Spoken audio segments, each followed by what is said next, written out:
Welcome to ABC campus. आज हम IS 38 intangible asset पे यूज़फुल लाइफ के टॉपिक पर अपनी वीडियो कंप्लीट करेंगे। तो useful life of intangible asset के ऊपर जो गाइडेंस है वो ये है कि एक एंटिटी असेस करेगी कि जो उसके इंटेंजिबल एसेट्स हैं उनकी यूज़फुल लाइफ फाइनेट है या इनडेफिनेट है। अब ये जहन में रखना है कि जो term indefinite does not mean infinite. तो इनडेफिनेट का मतलब ये होता है कि हमें क्लियर नहीं है कि लाइफ कितनी है, लेकिन हम ये एक्सपेक्ट कर रहे हैं कि फोर्सेबल फ्यूचर में जहाँ तक हम एनालिसिस देख रहे हैं उस टाइम से आगे तक हमें उसके बेनिफिट्स मिलेंगे। सो अगर यूजफुल लाइफ फाइनेट हो तो एंटिटी असेस करेगी कि टाइम पीरियड के हिसाब से लाइफ लेनी चाहिए या नंबर ऑफ प्रोडक्शन और सिमिलर यूनिट्स के हिसाब से लाइफ लेनी चाहिए। टाइम पीरियड के हिसाब से मतलब है 5 ईयर्स, 8 ईयर्स, 10 ईयर्स, और नंबर ऑफ प्रोडक्शन यूनिट्स के हिसाब से है कि जैसे 1 लाख यूनिट, 1 मिलियन यूनिट, और जैसे भी यूनिट्स के हिसाब से आप यूजेज के हिसाब से डिस्ट्रीब्यूट करेंगे। Intangible asset shall be regarded by the entity as having an indefinite useful life. Indefinite useful life सिर्फ तब लेंगे जब तमाम रेलिवेंट फैक्टर्स को देखने के बाद कोई फोर्सेबल लिमिट नजर ना आए to the period over which asset is expected to generate net cash inflows. यानी आप समझते हैं कि कोई ऐसी लिमिट नहीं नजर आ रही फोर्सेबल टाइम तक जिसमें जो एसेट से कैश फ्लोज आ रहे होंगे वो ख़त्म हो जाएंगे। आप कहते हैं कि अभी तक तो यही नज़र आ रहा है कि इस एसेट से कैश फ्लोज जो हैं वो आते ही रहेंगे और फोर्सिबल टाइम में कोई ऐसी लिमिट नज़र नहीं आ रही कि इससे कैश फ्लोज आने ख़त्म हो जाएं, सिर्फ तब इनडेफिनेट यूजफुल लाइफ ली जाएगी। तो सबसे पहले जो इसमें इंपॉर्टेंट पॉइंट था कि हमने आइडेंटिफाई करना है कि लाइफ फाइनेट है या इनडेफिनेट, और अगर फाइनेट लाइफ है तो उसको डिटरमिन कर लेना है, और अगर इनडेफिनेट है तो ये लाजमी तौर पर इसमें तमाम फैक्टर कंसीडर करके फिर ही देखना चाहिए कि वो इनडेफिनेट यूजफुल लाइफ है।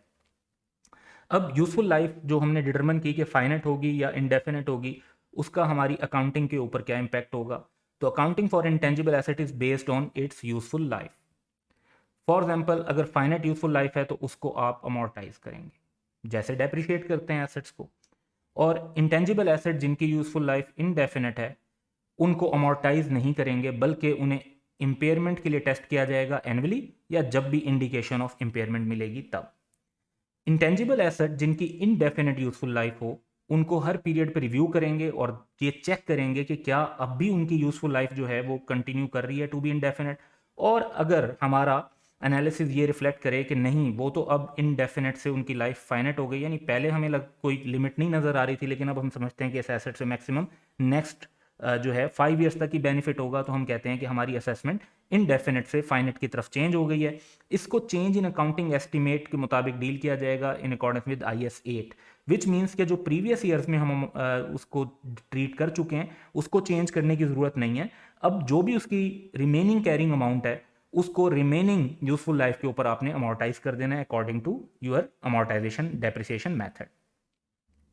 जब change in useful life assessment होती है कि आप एक एसेट को पहले इंडेफिनेट कह रहे थे, अब आप कह रहे हैं कि उसकी लाइफ की असेसमेंट चेंज हो गई और अब वो फाइनेट है, तो ये इस बात की इंडिकेशन भी है कि शायद एसेट इम्पेयर हो गया हो और फिर आपको IS 36 अप्लाई करना चाहिए और एसेट को इम्पेयरमेंट के लिए टेस्ट करना चाहिए। Impact of renewal option. बाज़ात जो हमारे पास इंटेंजिबल एसेट्स होते हैं उनको जैसे लीगल राइट्स वगैरह होना या लाइसेंस वगैरह होना, तो उसमें रिन्यूअल का ऑप्शन भी होता है कि आप एक सर्टेन टाइम के बाद उसको रीन्यू करवा सकते हैं, उसकी लाइफ एक्सटेंड करवा सकते हैं। तो क्या रिन्यूअल के बाद वाली जो एक्सटेंडेड लाइफ है उसको कंसिडर करना चाहिए या नहीं करना चाहिए, इसके ऊपर हम कुछ बात करेंगे। So, useful life of an intangible asset that arises from contractual or other legal rights shall not exceed the period of contractual or other legal rights, but may be shorter, depending upon the period over which the entity expect to use the asset. तो for example हम कहते हैं कि एक जो licence है हमें वो 10 ईयर्स के लिए मिला है, लेकिन हम कहते हैं कि हम तो प्रोडक्शन सिर्फ 8 ईयर्स करना चाहते हैं, तो अब हमें 8 ईयर्स लेना होगा। 10 ईयर्स तक भी ले सकते हैं लेकिन 10 ईयर्स से ज़्यादा नहीं ले सकते क्योंकि हमारे पास 10 ईयर्स से ज़्यादा के लिए वो राइट ही नहीं है। अब अगर वो जो कॉन्ट्रेक्चुअल या लीगल राइट है वो कन्वे हो रहा है लिमिटेड टर्म के लिए और बाद में रीन्यू हो सकता है, तो useful life of intangible asset shall include the renewal periods. जो एक्सटेंड हो जाएगा पीरियड वो भी हम शामिल करेंगे अगर एविडेंस हो to support renewal without significant cost. तो अगर आपने 100 मिलियन का एक एसेट लिया है, 10 ईयर्स के उसका लीगल राइट है, और 10 ईयर्स के बाद वो आपका फर्दर लेट्स से कि 80 मिलियन 90 मिलियन देके फर्दर 5 ईयर्स 10 ईयर्स के लिए रिन्यू हो जाएगा, तो जो आपकी कॉस्ट लग रही है वो काफ़ी सब्सटेंशियल है। यानी जितने की आपने ओरिजिनल कॉस्ट पे की थी उसके करीब करीब की कॉस्ट अब भी आपको पे करनी पड़ रही होगी। तो ये सिग्निफिकेंट कॉस्ट है, इसमें तो आप जो एक्सटेंडेड पीरियड होगा उसको नहीं लेंगे। लेकिन लेट्स से हम कहते हैं कि हमें एक लाइसेंस मिला है 5 ईयर्स के लिए, हम 100 मिलियन के लिए वो हमने लाइसेंस लिया और उसको हम 2 मिलियन पे करके एक्सटेंड करवा सकते हैं, तो just 2% of the total cost per आप कहते हैं कि जो उसकी लाइफ डबल हो जाएगी। तो ये जो रिन्यूअल ऑप्शन है इसको फिर कंसीडर किया जाएगा, फिर उसका जो लीगल राइट है वो 5 ईयर्स के बजाय आप 10 ईयर्स यानी जो भी एक्सटेंडेड पीरियड है वो इंक्लूड करके फिर कंसीडर करेंगे। अमॉर्टाइजेशन से रिलेटेड, क्योंकि यूजफुल लाइफ जब है और एसेट की यूजफुल लाइफ अगर फाइनेट है तो फिर हमने उसकी अमॉर्टाइजेशन डेप्रिसिएशन चार्ज करनी है। और इसके जो रूल्स हैं उसमें है कि depreciable amount of an intangible asset with a finite useful life shall be allocated on a systematic basis over its useful life। Same definition जो डेप्रिसिएशन की है वही अमॉर्टाइजेशन की है, टर्मिनोलॉजी का फर्क है, इवन टर्म डेप्रिसिएशन भी यूज की जा सकती है। Amortisation shall begin when asset is available for use, जब एसेट उस लोकेशन और कंडीशन में हो जहां हम उसे यूज करना चाहते थे, मैनेजमेंट की जो इंटेंशन थी उस हालत में है, तो इसका मतलब है कि वो अवेलेबल फॉर यूज है और उसकी अमॉर्टाइजेशन शुरू हो जानी चाहिए। Same rule as IAS 16। Amortisation shall cease at the earlier of the date, जब आप एसेट को हेल्ड फॉर सेल क्लासीफाई कर लेते हैं अंडर IFRS 5, या जब वो एसेट डी रेकग्नाइज यानी डिस्पोज हो जाता है, तो ये रूल भी सेम एज IAS 16 है। Amortization method used shall reflect the pattern in which the asset's future economic benefits are expected to be consumed by the entity। अगर आप समझते हैं कि एक एसेट का जो पैटर्न ऑफ बेनिफिट्स होगा वो हर साल हमें एक जैसा बेनिफिट मिल रहा होगा, तो आपको स्ट्रेट लाइन मेथड यूज़ करना चाहिए। अगर आप समझते हैं कि उसको शुरू में हम ज़्यादा बेनिफिट ले रहे होंगे और बाद में कम बेनिफिट आ रहा होगा, तो रिड्यूसिंग बैलेंस मेथड। और similarly you can use any method जो उसके पैटर्न को रिफ्लेक्ट करता हो जिसमें इकोनॉमिक बेनिफिट्स हमने कंज्यूम करने हैं। If that pattern can not be determined reliably, तो फिर स्ट्रेट लाइन मेथड यूज किया जाता है। जहां पर आपको क्लियर ना हो कि इंटेंजिबल एसेट के लिए कौन सा मेथड सूटेबल है, तो straight line method is considered suitable method. Amortisation जो है वो प्रॉफिट और लॉस में चार्ज की जाएगी, अनलेस के कोई और स्टैंडर्ड जो है वो परमिट या रिक्वायर कर रहा हो कि इसको किसी और कैरिंग अमाउंट में शामिल करें। फॉर एग्जांपल, अगर हम एक एसेट को यूज़ कर रहे थे किसी दूसरे एसेट को डेवलप करने के लिए, तो उस एसेट की डेप्रिसिएशन या अमॉर्टाइजेशन दूसरे एसेट की कॉस्ट के अंदर इंक्लूड कर दी जाती है, सेम एज IAS 16। तो एक ये पॉइंट IAS 16 से ज़रा डिफरेंट था कि जब पैटर्न डिटरमिन ना हो सकता हो तो स्ट्रेट लाइन मेथड यूज़ कर लें। और दूसरा ये एक पॉइंट है कि देयर इज रिबर्टेबल प्रिजम्पशन, यानी ये प्रिजम्पशन है लेकिन आप इसको रिबर्ट भी कर सकते हैं, यानी इसके अगेंस्ट भी जा सकते हैं। That an amortisation method that is based on revenue generated by an entity by an activity that include the use of intangible asset is inappropriate. तो रेवेन्यू की बेसिस पर अमॉर्टाइजेशन को चार्ज करना, कि रेवेन्यू क्या जनरेट होगा उस activity से, उस बेसिस पर अमॉर्टाइजेशन को चार्ज करना, ये एक अप्रोप्रिएट मेथड नहीं कंसीडर होता। लेकिन अगर किसी सिचुएशन में आप ये समझते हैं कि जो इंटेंजिबल एसेट का यूजेज है वो रेवेन्यू के साथ बड़ा डायरेक्टली लिंक्ड है और इसी वजह से हमें जो रेवेन्यू की बेस पर ही अमॉर्टाइजेशन चार्ज करनी चाहिए, तो वो भी कर सकते हैं, लेकिन इन जनरल उसे इनअप्रोप्रिएट कंसीडर किया जाता है। Residual value. अब इंटेंजिबल एसेट की जो रेजिडुअल वैल्यू, एक ऐसा एसेट जिसकी यूजफुल लाइफ फाइनाइट है, वो जीरो एज्यूम होगी अनलेस कि या तो कमिटमेंट हो थर्ड पार्टी की तरफ से कि एंड ऑफ यूजफुल लाइफ पर वो हमसे वो एसेट परचेज कर लेंगे, या फिर उस एसेट की एक्टिव मार्केट हो और उस एक्टिव मार्केट से वो रेजिडुअल वैल्यू डिटरमिन भी की जा सकती हो, और प्रोबेबल हो कि जब एसेट की यूजफुल लाइफ एंड होगी तो वो एक्टिव मार्केट तब भी एग्जिस्ट करती होगी। अगर तो इन दो में से कोई एक कंडीशन मीट हो रही है तो आप रेजिडुअल वैल्यू लेंगे, वरना रेजिडुअल वैल्यू जीरो लेंगे। एग्जाम क्वेश्चंस में ये पॉइंट जो है बड़ा इंपॉर्टेंट है, क्योंकि बाद का डाटा गिवन होता है कि जी रेजिडुअल वैल्यू मैनेजमेंट ने ये एस्टिमेट किया जबकि एक्टिव मार्केट नहीं है, तो मैनेजमेंट के एस्टिमेट करने से रेजिडुअल वैल्यू इंटेंजिबल एसेट्स में नहीं ली जाती। तो रेजिडुअल वैल्यू का कॉन्सेप्ट IAS 38 और IAS 16 का डिफरेंट है। Change in estimate. अब एक एंटिटी का अमॉर्टाइजेशन पीरियड यानी जिसे हम यूजफुल लाइफ कहते हैं वो भी चेंज हो सकता है, अमॉर्टाइजेशन का मेथड भी चेंज हो सकता है। यानी पहले हम एक एसेट को स्ट्रेट लाइन मेथड पर अमॉर्टाइज कर रहे थे, अब हम देखते हैं कि आहिस्ता आहिस्ता उससे हासिल होने वाले बेनिफिट्स जो हैं वो रिड्यूस होते जा रहे हैं, तो हम समझते हैं कि इसमें रिड्यूसिंग बैलेंस मेथड ज़्यादा अप्रोप्रिएट होगा, तो अमॉर्टाइजेशन मेथड भी चेंज हो सकता है। तो इसको हर फाइनेंशियल ईयर एंड पर रिव्यू करना चाहिए, और अगर कोई चेंज हमें नज़र आता है तो उसको चेंज इन अकाउंटिंग एस्टिमेट के मुताबिक अंडर IAS 8 अकाउंट फॉर करते हैं, विच मीन्स कि बड़ा आसान ये अप्रोच है कि आपने जो प्रीवियस अकाउंटिंग की हुई है उसको आपने चेंज नहीं करना। जो प्रीवियस ईयर्स में जो कैलकुलेशन हो गई, जो अकाउंटिंग हो गई, दैट्स फाइन। करंट ईयर में जो रिवाइज्ड एस्टिमेट्स हैं उनके मुताबिक आप कैलकुलेशन कर लेते हैं। सो ये यूज़फुल लाइफ से रिलेटेड हमारे मैटर्स थे।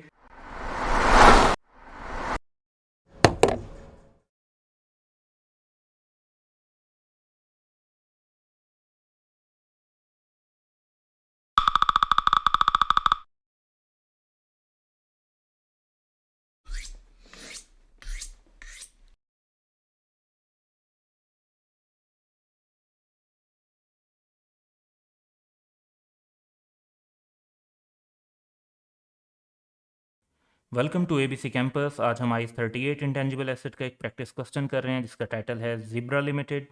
और इसमें during the year ended 31 December 2017 following transactions were made by zebra limited on 1 April 2017 ZL acquired a license for operating a TV channel for rupees 86.3 million, out of which 50 million was paid immediately and balance amount is payable on 1 April 2019, which is 2 years later. सो जो amount बाद में पे होनी है उसमें इसका मतलब है इंटरेस्ट का एलिमेंट है। 2 years is a long enough time कि उसमें टाइम वैल्यू ऑफ मनी का इफेक्ट मटीरियल हो। A mega social media and print media campaign was launch to promote the channel at a cost of ₹10 million। So media campaign advertisement cost हो जाएगी। The transmission of the channel started on 1 August 2017। तो हमारा year and 31 दिसंबर का उससे पहले ही हो चुका है। The license is valid for 5 years but is renewable after 5 years at a cost of ₹35 million। that is significant cost। तो हम इसकी जो है कह लें कि 35 मिलियन का जो कॉस्ट है उसकी बेस पर रीन्यू होना एज्यूम नहीं करेंगे। Since the renewal cost is significant the management intends to renew the license only once and sell it at the end of 8 years। That's fine, but once again जब renewal cost जो है significant हो तो हम फिर management की intention इस जो है एक्सटेंशन पर नहीं देखेंगे। In the absence of any active market, the management has estimated that residual value of the license would be ₹15 million and ₹20 million at the end of 5 years and 8 years respectively। एक licence की residual value जो है वो usually zero ही होगी unless के आपका कोई third party के साथ स्पेसिफिक अरेंजमेंट हो या उस एसेट की एक्टिव मार्केट हो। क्वेश्चन में क्लियरली बताया हुआ है कि कोई एक्टिव मार्केट नहीं है और कोई थर्ड पार्टी एग्रीमेंट भी नहीं बताया हुआ, तो ये रेजिडुअल वैल्यू लेना 15 मिलियन या 20 मिलियन ये अप्रोप्रिएट नहीं है और ज़ीरो की रेजिडुअल वैल्यू लेनी चाहिए। एप्लीकेबल डिस्काउंट रेट 10% का है। Discuss how this transaction should be recorded in ZL's book of account for the year ended 31 December 2017। तो हम ज़रा वन बाय वन इसके हर इशू को अलग से ज़रा डिस्कस करते हैं। सो सबसे पहले हमारे पास जो इन्फॉर्मेशन है उसमें हमने इनिशियल मेजरमेंट को डिस्कस करना है कि एसेट को इनिशियली किस वैल्यू पर रिकॉर्ड करना चाहिए। और 10% का डिस्काउंट रेट है तो उस बेसिस पर 50 मिलियन हम फ़ौरन पे कर रहे हैं और बाकी जो है 86.3 में से 50 निकाल दें तो बाकी बचते हैं 36.3 और 10% के रेट के हिसाब से 2 years के बाद पेमेंट करनी है। तो प्रेजेंट वैल्यू कैलकुलेट करेंगे तो दैट इज़ 30 मिलियन। तो एसेट जो है वो 50 मिलियन प्लस 30 मिलियन 80 मिलियन पे रिकॉर्ड होना चाहिए initially. Since a part of payment for the license has been deferred beyond normal credit terms, so the license will be initially recognized at cash price equivalent of ₹80 million, जिसमें 50 million जो हम फॉरन दे रहे हैं और 30 million जो हमने present value calculate की है 36.3 मिलियन की discounted eight 10% for 2 years। Next issue हमारे पास है social media campaign। A mega social media and print media campaign was launched to promote the channel at a cost of ₹10 million। The transmission of the channel started on 1 August 2017। तो ये हमारी advertisement cost है और advertisement cost को जो है वो हमें कैपिटलाइज नहीं करना चाहिए, इसको हमें एक्सपेंस ट्रीट करना चाहिए। सो एडवर्टीज़मेंट कॉस्ट जो है ये कॉस्ट ऑफ लाइसेंस में इंक्लूड नहीं हो सकती, इसको हमने प्रॉफिट और लॉस के अंदर रिकॉर्ड करना है। नेक्स्ट इशू जो हमारे पास है वो एसेट की यूज़फुल लाइफ से रिलेटेड है कि लाइसेंस जो है वो 5 years के लिए है, मैनेजमेंट 8 years तक यूज़ करना चाहती है एक मरतबा रीन्यू करवाने के बाद, लेकिन रीन्यूअल की जो कॉस्ट है वो 35 मिलियन है और एक एसेट जो आपने 80 मिलियन का रिकॉर्ड किया उसमें से 35 million almost 50% of the amount है कॉस्ट का। तो ये एक सिग्निफिकेंट कॉस्ट है, तो हम रीन्यूअल जो है वो एज्यूम नहीं करेंगे और हम इसकी ओरिजिनल जो 5 years की लाइफ है उसी को यूज़ करेंगे।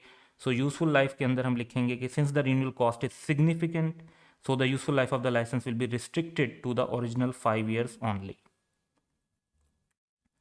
नेक्स्ट इशू जो हमारे पास है दैट इज़ अबाउट कि in the absence of any active market the management has estimated that residual value of the license would be 15 million और 20 मिलियन। तो ये रेजिडुअल वैल्यू जो है वो तब ली जाती है जब या तो एसेट की एक्टिव मार्केट हो या फिर थर्ड पार्टी के साथ आपका कोई ऐसा कमिटमेंट हो, कोई एग्रीमेंट हो।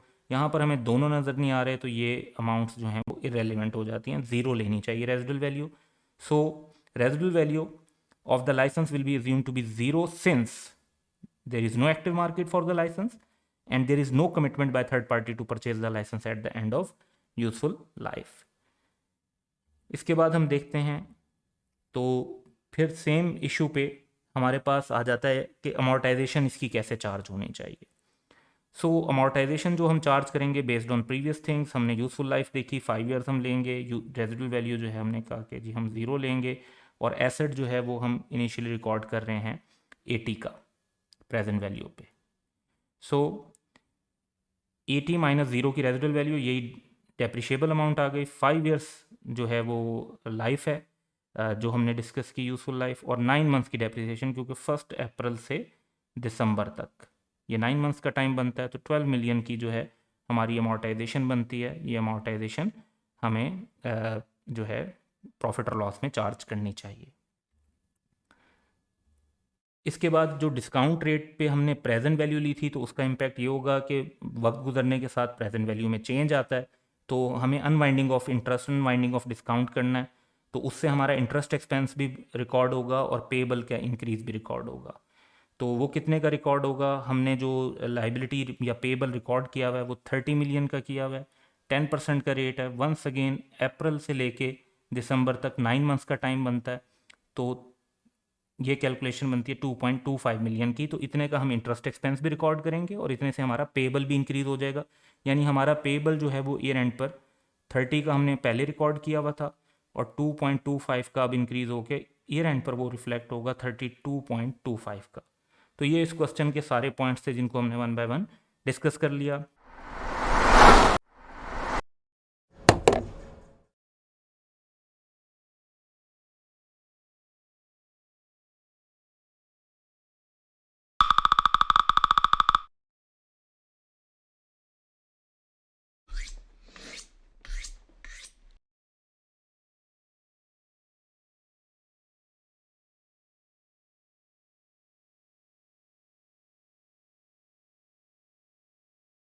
Welcome to ABC campus. आज हम IAS 38 इंटेंजिबल एसेट का एक पास्ट एग्जाम का क्वेश्चन कर रहे हैं ऑटम 2017 से।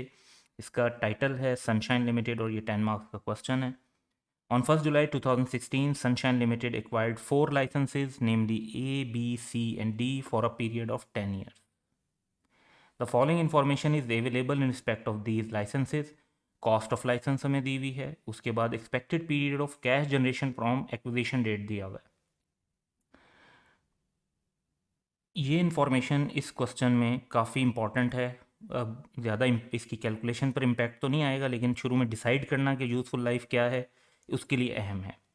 Active market value eight 30 June 2017 जो हमारा जो है ईयर एंड बनता है, जिस टाइम की हमसे कैलकुलेशन रिक्वायर की गई हैं, और ईयर स्टार्ट पर नहीं खरीदा गया, तो सिंपल फुल ईयर कैलकुलेशन होंगी।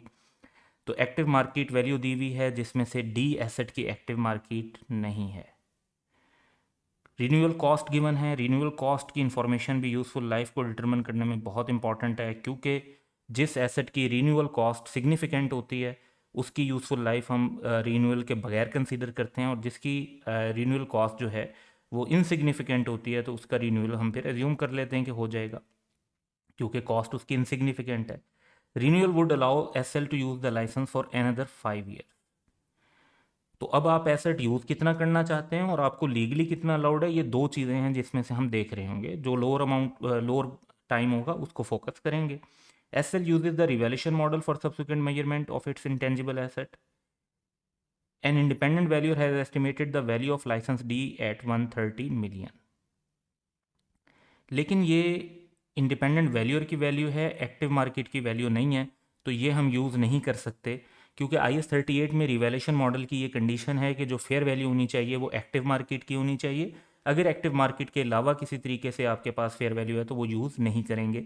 सो हम ये 130 मिलियन की वैल्यू यूज़ नहीं कर रहे होंगे, एक्टिव मार्केट नहीं है तो इस पर रिवैल्यूएशन मॉडल यूज़ नहीं होगा।